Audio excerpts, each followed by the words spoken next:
I'm gonna rotate my body to the right while gripping this. Pag pinagsabay-sabay, regulate ginawa ko, tinakbo lang. Hindi pa rin gumana talaga panggain nyo. At kung kayo ay salbahing tao, hindi yung tadyakan. Pero hindi ako salbahe, mabait ako.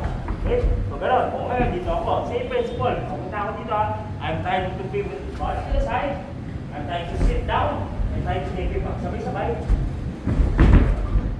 When you fall down, don't let go ng basta-basta. Nakakapit pa rin kayo. Because you can take the back, you can finish with any other skill. So, ganito magiging drill natin. Gonna do that, pero yung entry, depende sa inyo. Kasi kung magsimula kayo ng back take down agad, grabe ang galing nyo na. But that's not the reality of that. It's usually a plan D. Meaning, plan A didn't work, plan B didn't work, plan C didn't work, but hey, nasa plan D na tayo. Ang importante, continue with the chain.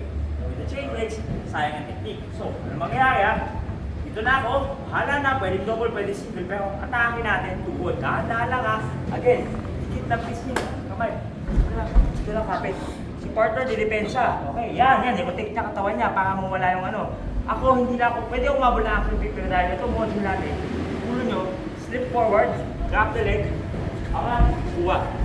Okay? One slip sequence, kaya gawin niya, pero dinahanda ako. Saan ako uupo? Saan ako uupo? Nanginginig na to. Saan ako uupo? Siyempre sa puwet ko, malabo na. Umupo ako sa ulo ko eh. Uupo ako sa puwet ko. Upo ko, I did this. Nanginginig na si Kevin, tagal na sa ko eh. Ganun lang. Pag-take down, kuha na agad. Pero importante dito talagang hatakin mo pababa. Okay, may other questions? What if you're trying to pull down and Kevin is trying to lunge forward? Yan, hinahatak ka. Diba no? Pag ganyan lang ginagawa niya, pa-forward ang pagga mo.